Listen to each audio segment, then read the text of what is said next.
All right, let's dive straight into this explainer. We are decoding Dr. Andrew Huberman's exact protocols to optimize your mental clarity from the absolute second you wake up to the moment you fall asleep. Look, if you've ever felt like your energy completely flatlines right around 2 p.m., or your focus feels totally shattered, or your sleep is just completely out of your control, you are absolutely not alone.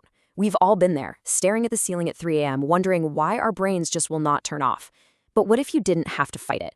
What if you could follow a literal biological blueprint to reclaim your brain? We're going to follow a chronological day in the life of your fully optimized brain.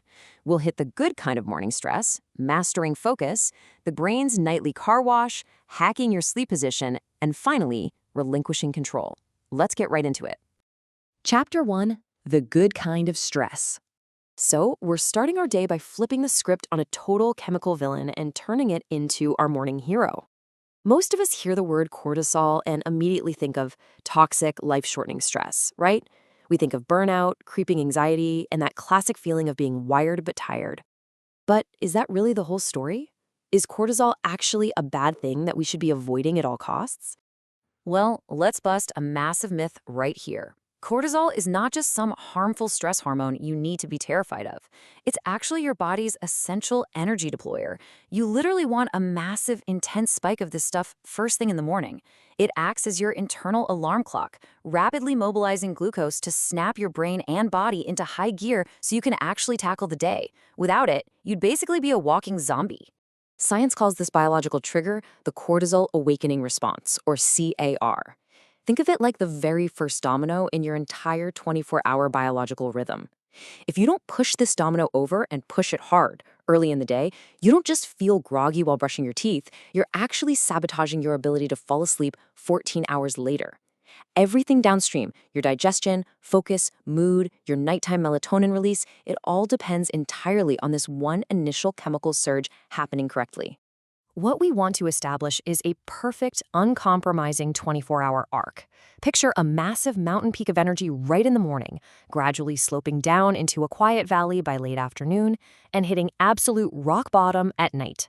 By spiking cortisol early and intensely, you make sure your system burns off that active energy and is perfectly calm by the time the sun goes down, basically rolling out the red carpet for sleep to naturally take over. But how do we actually guarantee that massive morning spike? Get this. You can boost that wakefulness signal by up to 50%. Half! Just by viewing bright light in the first 60 minutes of waking up. This works because you have specific receptors in your eyes, intrinsically photosensitive retinal ganglion cells, to be super technical, that are uniquely sensitive to light early in the day. It's a highly privileged biological pathway, but it completely shuts off if you wait too long. So, to guarantee that massive spike, you've got to hit these 3 steps before you even look at a cup of coffee. 1, view bright sunlight, or use a 10,000 lux artificial light if it's dark out where you live. 2, hydrate with electrolytes to instantly kickstart your nervous system.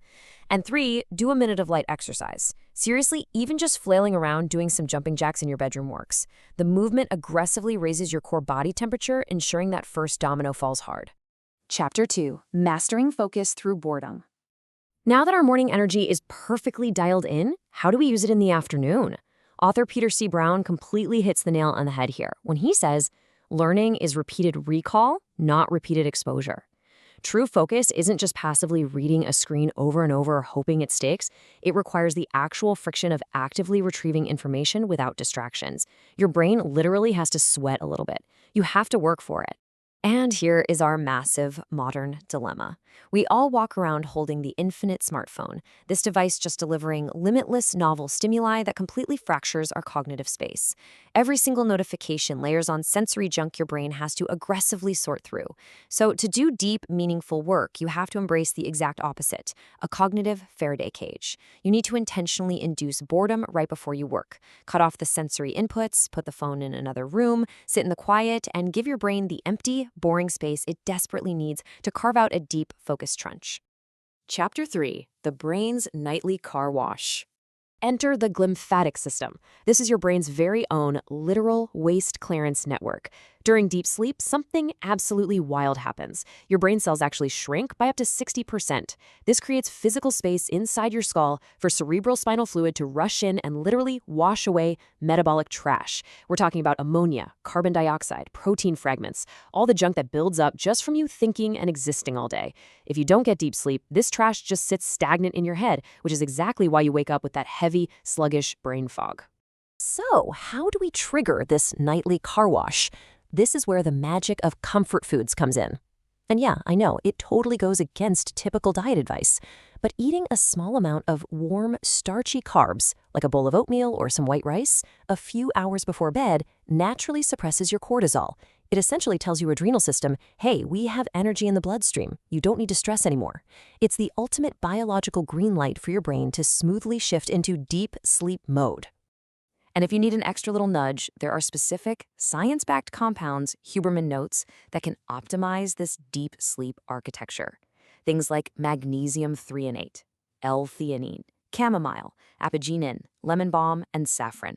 These over-the-counter tools act as a sort of chemical lullaby. They gently calm the nervous system down, making sure you actually drop into that critical, restorative phase where the glymphatic system does its absolute best work. Chapter 4. Hacking your sleep position. Okay, picture this. You're in bed, the lights are dim, you've had your starches, but you are still wired. Try this bizarre but scientifically backed sequence. 1. Look side to side.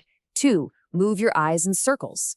3. Look up, then down. 4. Look down toward your nose, almost cross-eyed, and exhale.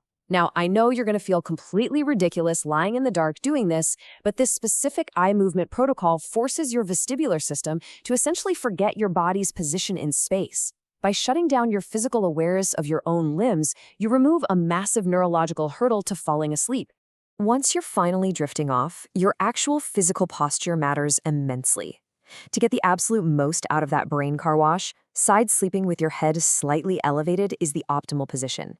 This specific angle utilizes gravity, acting like a literal drain pipe to maximize the glymphatic system's ability to pull that metabolic waste down and out of your brain. So get on your side, elevate that pillar just a bit, and let gravity do the heavy lifting for you while you rest. Finally, Chapter 5, Relinquishing Control. We usually try to force all these good habits with sheer, brute force willpower, right? But relying solely on your prefrontal cortex is just exhausting. It is a massive metabolic burden. It requires constant top-down control, fighting your primal urges, which is exactly why we almost always burn out on our routines by week 2. Huberman highlights a really profound, liberating alternative: relinquishing control to a higher power. Whether it's through faith, meditation, or a deep sense of spirituality, letting go of the need to white-knuckle every single impulse is a proven neurobiological shortcut. It literally takes the metabolic stress right off your prefrontal cortex, bringing a lasting sense of peace that makes all these habits feel totally effortless. Because ultimately, it is all internal. From the exact time light hits your eyes in the morning, to the foods you eat, to the way you physically position your head on a pillow at night, you have the blueprint. So the crucial question I want to leave you with is this: are you ready to stop fighting your brain and start actually flowing with its biological design? What is the very first thing you're going to change tomorrow morning when that first domino falls?